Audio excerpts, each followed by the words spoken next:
नमस्कार, मी प्रतीक्षा पुन्हा एकदा आपल्या सर्वांचं आपल्या लंबोदर किचनमध्ये मनापासून स्वागत करते। तर उन्हाळा आला की आपल्याला वेध लागतात ते आंब्याचे। म्हणूनच आज आपण आंब्याला एक नवीन ट्विस्ट देऊन रवेदार आणि मऊ असे रवा आंबा लाडू कसे बनवायचे हे पाहणार आहोत। हे लाडू बघा काय सुंदर दिसत आहेत, अगदी मस्त मऊ झाले, तोंडात जाताच विरघळतात आणि अतिशय साधी सोपी पद्धत आहे, अजिबात पाक न बनवता हे लाडू आज आपण तयार केलेले आहेत। आणि जर तुम्ही एकदा हे लाडू बनवले ना, प्रत्येक वेळी तुम्ही हेच लाडू बनवणार याची मला 100% खात्री आहे। तर चला तर मग आता वेळ न घालवता आजच्या व्हिडिओला सुरुवात करूया। तर त्यासाठी इथे मी 1 कप इतका आंब्याचा पल्प घेतला आहे, म्हणजेच आंब्याचा गर घेतलेला आहे। तर इथे मी बदाम आंबे घेतलेत, तुमच्या भागामध्ये जे कोणते आंबे मिळतात ते तुम्ही इथे घेऊ शकता। तर इथे मी 2 आंब्याचा हा गर घेतलेला आहे। तर आता एका कढईमध्ये आपल्याला 2 ते 3 टेबलस्पून इतकं साजूक तूप घालायचं आहे। तर या लाडवासाठी अजिबात जास्त तुपाची देखील गरज नाही, फक्त 3 चमचे तूप आपल्याला इथे पुरेसे आहे।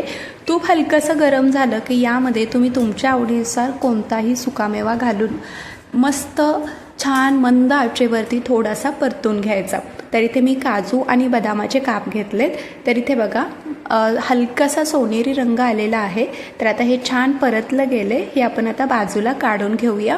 आणि आता याच तुपामध्ये आपल्याला सारख्याच कपाने 1 कप इतका बारीक रवा घ्यायचा आहे। तर ज्या कपाने आपण 1 कप आंब्याचा गर घेतलेला त्याच कपाने आपल्याला 1 कप इतका बारीक रवा लागणार आहे। तर ही वाटी आणि जो आपण आंब्याचा गर घेतलेला तो कप अगदी सारख्याच प्रमाणात आहे। तुम्ही कोणत्याही एका वाटीने किंवा एकाच कपाने सगळं प्रमाण घेऊ शकता। तर आता अगदी मंद आचेवरती आपल्याला हा जो रवा आहे तो छान असा सुगंध सुटेपर्यंत आणि हलकंसं तूप सुटेपर्यंत परतून घ्यायचं आहे। तर ज्या पद्धतीने आपण रवा लाडवासाठी कसा रवा भाजतो ना, तसाच आपल्याला हा रवा भाजून घ्यायचा आहे। तर इथे बघा अगदी 4 ते 5 मिनिटांमध्येच हा रवा छान असा भाजला गेला आहे, मस्त असा हा घमघमाट सुटलेला आहे। तर आता आपल्याला काय करायचं आहे, यामध्ये अर्धा कप इतकं डेसिकेटेड कोकोनट घालायचं आहे। तर जर तुमच्याकडे डेसिकेटेड कोकोनट नसेल तर तुम्ही इथे ओलं खोबरंसुद्धा खवून घालू शकता, किंवा अगदीच ते सुद्धा नसेल तर सुकं खोबरं किसून घातलं ना तरी देखील चालेल। यामुळे लाडवाची चव अजूनच दुप्पट होते।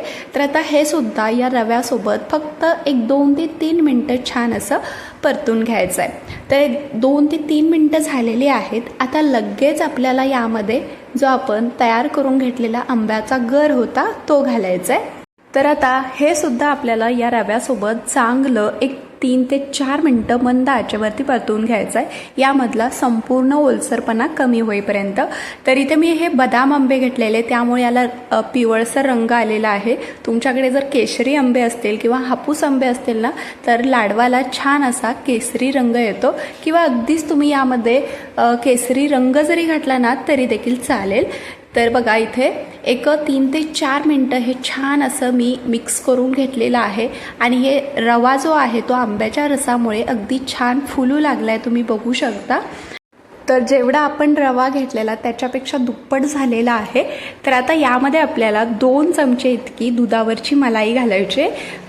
तुम्ही इथे दुधावरच्या मलाईऐवजी 2 चमचे मिल्क पावडर घालू शकता, यामुळे या लाडवाला छान अगदी खव्यासारखी टेस्ट येते। तुम्ही नक्की ट्राय करून बघा। तर आता हे सुद्धा आपल्याला फक्त 2 मिनटंच चांगलं परतून घ्यायचं आहे। तर हे रवा आंबा लाडू बनवायला जितके सोपे आहेत ना, तितकेच चवीला अप्रतिम लागतात। या आंब्याच्या सीझनमध्ये तुम्ही देखील असे हे लाडू नक्की करून पहा।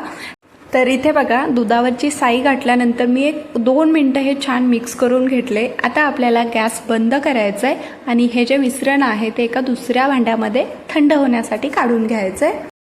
तर इथे मी हे जे रवा आंब्याचं मिश्रण आहे ते परातीमध्ये काढून घेतले। हे आपल्याला थोडंसंच थंड करून घ्यायचं आहे, अगदी जास्त देखील थंड नाही करायचं। आपल्याला हे हाताला सोसेल इतकं गरम आपल्याला हे मिश्रण हवं आहे। तर रवा आंब्याचं मिश्रण थंड होतंय तोपर्यंत आपण इथे एका मिक्सरच्या भांड्यामध्ये अर्धी वाटी इतकी साखर घालायची। तर ज्या कपाने आपण आंब्याचा गर आणि रवा मोजून घेतलेला त्याच कपाने अर्धा कप साखर घ्यायचे।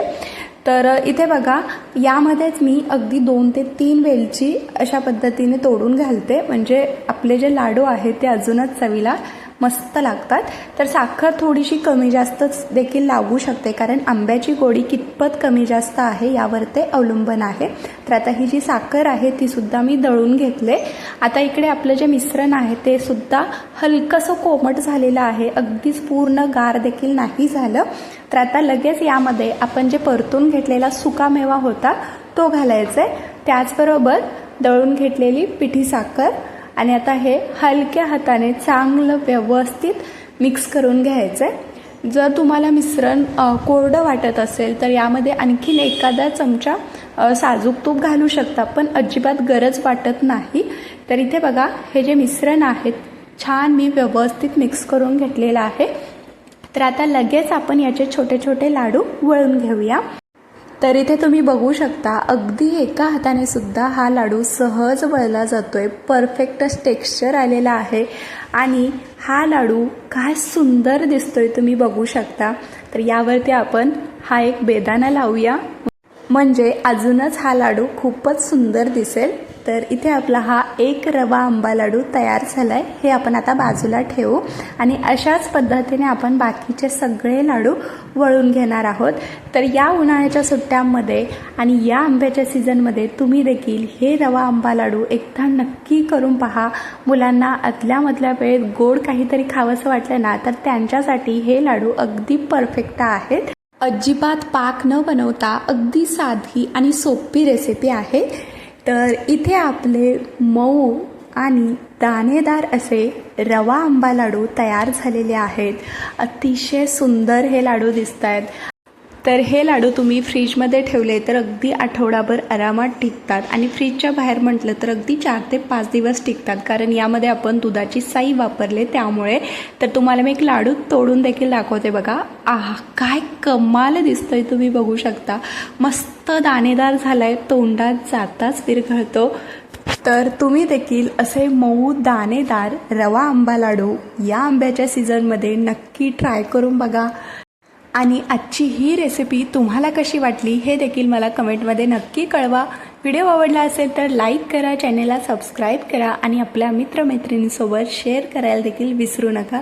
तर पुन्हा भेटू अशाच एका नवीन आणि छानशा रेसिपीसोबत. तोपर्यंत धन्यवाद.